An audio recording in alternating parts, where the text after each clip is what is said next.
এখানে শায়িত আছেন ইসলামের এক মহান বীর পুরুষ, যিনি এই পুণ্যনগরীতে ইসলাম প্রচার করতে এসেছিলেন বিশাল আকৃতির একটি মাছের পিঠে চড়ে। আল্লাহ তাআলা তাকে অনেক অলৌকিক ক্ষমতা দিয়েছিলেন। বিখ্যাত এই আউলিয়ার মাজার শরীফের পাশেই রয়েছে আল্লাহর কুদরতি এক আশ্চর্য কাঁটাবিহীন বড়ই গাছ, যে বড়ই গাছে ভরপুর সুস্বাদু বড়ই ধরে, কিন্তু গাছটিতে কোনো রকমের কাঁটা নেই। সত্যি এমন কাঁটাবিহীন বড়ই গাছ আমার জীবনে এই প্রথম দেখলাম।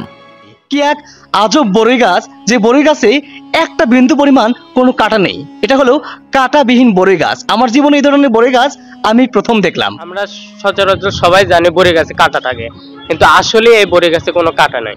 হ্যাঁ, কাঁটা নাই, তবে বড়িটা খুব সুন্দর। যারা বড়ি খায়, বিভিন্ন জায়গায় থেকে যারা আসে দরগা শরীফের নামে মানত করে, তারা খায়, খালে নাকি সুস্থ হয়। আবার এমনটাও শুনলাম এই বড়ই গাছের পাতা কিংবা বড়ই খেলে আল্লাহর রহমতে বিভিন্ন রোগ ব্যাধি নাকি ভালো হয়ে যায়। আজকের এই ভিডিওতে আপনাদেরকে সেই সবকিছু জানাবো এবং দেখাবো।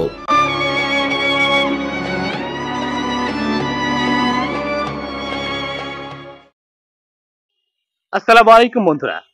হযরত শাহ সুলতান বলকি মাইসাওয়ার রহমতুল্লাহ আলাইহির মাজার শরীফ থেকে সবাইকে অনেক অনেক মোবারকবাদ এবং অভিনন্দন জানাচ্ছি। আমি শাহেদ আল হাসান। বন্ধুরা, বগুড়ার এই মহস্তানগড়েই রয়েছে ইসলামের সেই বিখ্যাত আউলিয়া হযরত শাহ সুলতান বলকি মাইসাওয়ার রহমতুল্লাহ আলাইহির মাজার শরীফ। বলা হয় তাকে নাকি আল্লাহ তাআলা অনেক অলৌকিক ক্ষমতা দিয়েছিলেন, যে ক্ষমতা বলে তিনি এই এলাকায় ইসলাম প্রচার করতে এসেছিলেন বিশাল আকৃতির একটি মাছের পিঠে চড়ে, এবং এখানকার হিন্দু রাজা পরশুরামকে যুদ্ধে পরাজিত করে তিনি এই এলাকায় ইসলাম প্রচার করেন, এবং সর্বশেষ তিনি এখানে মৃত্যুবরণ করে তাকে এখানেই শায়িত করা হয়েছে। তার সেই মাজার শরীফটির পাশে রয়েছে একটি আল্লাহর কুদরতি বড়ই গাছ, যে বড়ই গাছটি অনেক বছরের পুরনো। এই বড়ই গাছটিতে কোনো ধরনের কাঁটা নেই, এটা কাঁটাবিহীন একটি বড়ই গাছ। তো চলুন আমরা সেই অলৌকিক আশ্চর্য বড়ই গাছটি দেখে আসি এবং দেখে আসি হযরত শাহ সুলতান বলকি মাইসাওয়ার রহমতুল্লাহ আলাইহির মাজার শরীফটি।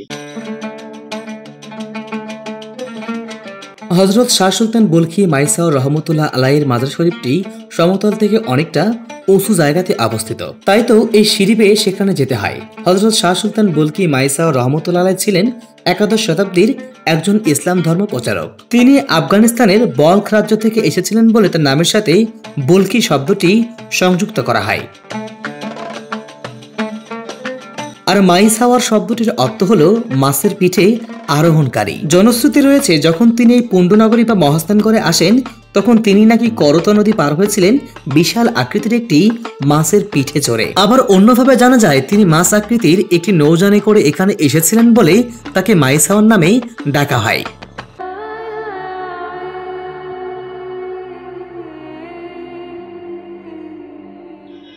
বন্ধুরা, আমার পিছনে যে স্থাপনাটি দেখতে পাচ্ছেন ওটাই হলো সেই হযরত শাহ সুলতান বলকি মাইসাওয়ার রহমতুল্লাহ আলাইহির মাজার শরীফ। চলুন আমরা মাজার শরীফের ভিতরে যাই এবং আপনাদেরকেও দেখানোর চেষ্টা করি। ইতিহাস থেকে জানা যায় হযরত শাহ সুলতান রহমতুল্লাহ আলাইহি তিনি ছিলেন আফগানিস্তানের বাল্খ রাজ্যের সম্রাট শাহ আলী আসগরের পুত্র। পিতার মৃত্যুর পর তাকে সম্রাট হিসেবে ঘোষণা করা হয়, কিন্তু তিনি রাজ্য ছেড়ে দরবেশ হয়েছিলেন।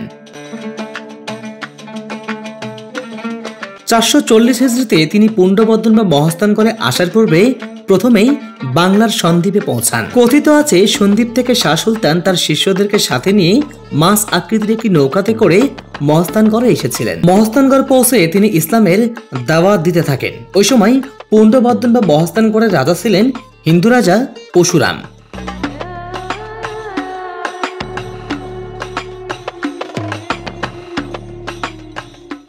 বন্ধুরা, এখানে শায়িত রয়েছেন সেই হযরত শাহ সুলতান মাইসাওয়ার বলকি রহমতুল্লাহ আলাইহি, যিনি এই এলাকায় ইসলাম প্রচার করতে এসেছিলেন বিশাল আকৃতির একটি মাছের পিঠে চড়ে। তিনি এখানেই শায়িত রয়েছেন, এটাই তার মাজার শরীফ।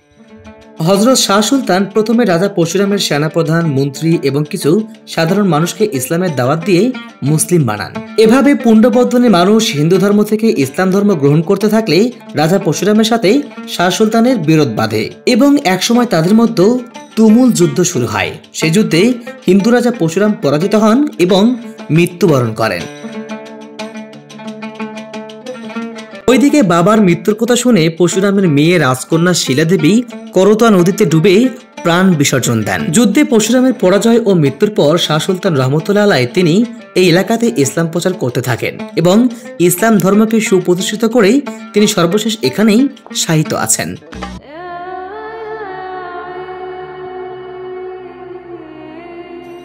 স্থানীয় লোকজন শাহ সুলতান মাইসাওয়ারকে খুব শ্রদ্ধা করে। প্রতিদিন বহু লোক দূর দূরান্ত থেকে তার মাজার শরীফে আসেন শ্রদ্ধা জানানোর জন্য।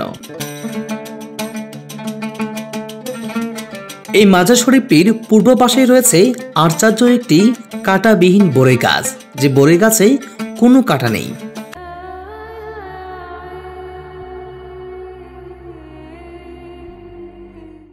যে বড়ি গাছটা হচ্ছে দীর্ঘদিন ধরে আমরা দেখে আসতেছি, কিন্তু ওই গাছে কোনো কাঁটা নাই, ফল ধরে বড়ি টড়ি ধরে আমরা খাই, সবই দেখি। এই পর্যন্তই তো এখানকার দেখি। বন্ধুরা, আমার পেছনে দেখতে পাচ্ছেন কি এক আজব বরই গাছ, যে বরই গাছে কোনো কাঁটাই নেই। বরই গাছে বরই ধরে ঠিকই, কিন্তু এই বরই গাছে নাকি আল্লাহর কুদরতেই কোনো ধরনের কাঁটা নেই। তো চলুন আমরা একটু দেখে আসি যে সত্যিকার অর্থেই এই বরই গাছে কোনো কাঁটা আছে কিনা। আমি নিজেও দেখি এবং আপনাদেরকেও একটু দেখানোর চেষ্টা করি। আসুন।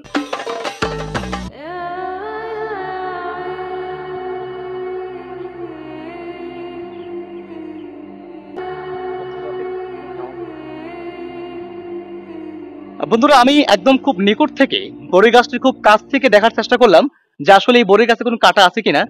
সত্যি একটা আশ্চর্য ব্যাপার। এই বরই গাছটি আমি খুব ভালো করে খুব কাছে থেকে লক্ষ্য করে দেখলাম বরই গাছটিতে বিন্দু পরিমাণ কোনো কাঁটা নেই। এটা সম্পূর্ণ কাঁটাবিহীন একটি বরই গাছ। বলা হয়ে থাকে এটা নাকি আল্লাহরই কোনো একটা কুদরত, যার কারণে নাকি বরই গাছে কোনো কাঁটা নেই। এই বরই গাছে কিন্তু পর্যাপ্ত বরই ধরে, আমরা স্থানীয়দের কাছ থেকে জেনেছি। কিন্তু আশ্চর্যের ব্যাপার হলো, আমরা সাধারণত জানি যে আমরা যে সকল বরই গাছগুলো দেখে থাকি, বরই গাছে কিন্তু ভরপুর কাঁটা থাকে, কিন্তু এই বরই গাছটিতে বিন্দু পরিমাণ কোনো কাঁটা নেই। দেখতে পাচ্ছেন এটা মাজার, অর্থাৎ শাহ সুলতান মাইসাওয়ার বলকি রহমতুল্লাহ আলাইহির মাজার। ঠিক সে মাজারটির পূর্ব পাশেই এই বরই গাছটির অবস্থান। বরই গাছটি এখানে রয়েছে। বলা হয় এই বরই গাছটি নাকি অনেক বছরের পুরনো, অনেক আগে থেকে রয়েছে এখানে গাছটি। সত্যি এই বরই গাছে কোনো কাঁটা নাই। আমার জীবনে কখনো শুনিও নি বা দেখেও নি যে বরই গাছে, আমরা সচরাচর সবাই জানি বরই গাছে কাঁটা থাকে, কিন্তু আসলে এই বরই গাছে কোনো কাঁটা নাই। এই বরই গাছটি অনেক পুরনো। অনেকে বলেন কোনো অসুস্থ ব্যক্তি যদি সুস্থতার নিয়ত করে এই বরই গাছের পাতা কিংবা বরই খায়, তাহলে সে নাকি আল্লাহর রহমতে সুস্থ হয়ে যায়। এটা সে সৃষ্টি জমলের বড়ি গাছ, এক কথায় শেষ। এটাতে কাঁটা নেই না, কাঁটা নেই। কাঁটা ছাড়া বা এক খায় সব কিছু হবে। এই যে তেঁতুলে গাছ দেখছি, তেঁতুলে গাছের আর গোটা পাতা খেলেও কাজ হবে। এই কাঁটা নাই, তবে বড়িটা খুব সুন্দর। যারা বড়ি খায়, বিভিন্ন জায়গায় থেকে যারা আসে দরগা শরীফের নামে মানত করে, তারা খায়, খালে নাকি সুস্থ হয়। এই পর্যন্ত জানি। এইসব কথা কতটুকু সত্য তা নিয়ে প্রশ্ন থাকলেও এই বরই গাছটিতে সত্যি একটি কাঁটাবিহীন বরই গাছ, তা নিয়ে কোনো সন্দেহ নেই। সত্যি কথা বলতে, আমি গাছটির খুব কাছে থেকে ভালো করে খেয়াল করে দেখেছি এই বরই গাছটির কোথাও একটিও কাঁটা নেই। এই জন্য অনেকেই মনে করে থাকেন এটি হযরত শাহ সুলতান রহমতুল্লাহ আলাইহির ওসিলায় আল্লাহর বিশেষ কোনো কুদরতি রয়েছে এই বরই গাছটিতে। যাই হোক বন্ধুরা, এই ব্যাপারে আপনাদের কি মতামত কমেন্ট করে জানাবেন। আমরা চলে আসছি ভিডিওটির একদম শেষ পর্যায়ে। সবাই অনেক অনেক ভালো থাকবেন আর আমাদের চ্যানেলটি সাবস্ক্রাইব করে রাখবেন। দেখা হচ্ছে নতুন কোনো ভিডিওতে। আল্লাহ হাফেজ।